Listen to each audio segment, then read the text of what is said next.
stories about a family that was massacred there, but we ran across a guy seeing this thing kill 2 people a few years before the massacre in a different location. He's now passed away. This was his deathbed confession. He showed proof that he worked for a Kentucky fishing game.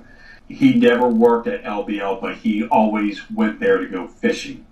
He stayed along the shorelines, and he saw a campsite. He saw a large object on 4 legs, which he thought was a horse. And so as he's going, he's able to see what this thing is because it stood up on 2 legs. Able to see it had high pointy ears. It had a snout, but he said it didn't have a big snout. He said it had a body of a dog, arms of a human, and a head like a hyena.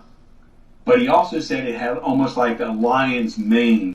He was coming towards the tent, and at the time that a woman and a young man came out of the tent, and they're looking at him, and he stops the boat, and he's telling them to look over there,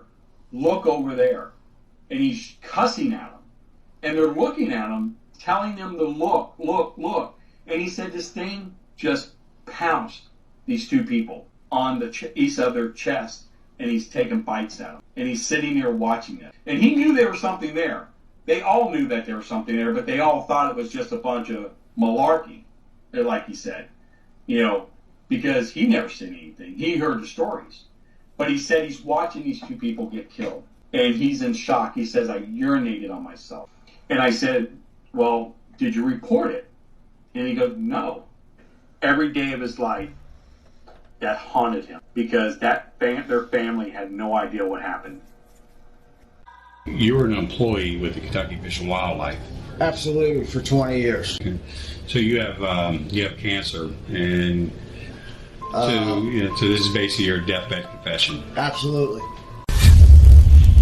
It looked like some type of combination of a dog and a hyena and a lion. It had human-type hands. It had the pointy ears on the side. That's why I thought it was a dog initially. I mean, when I say attacked him, it attacked him and killed him. And I'm dying of cancer. And the thing is, with that, this story needs to get out.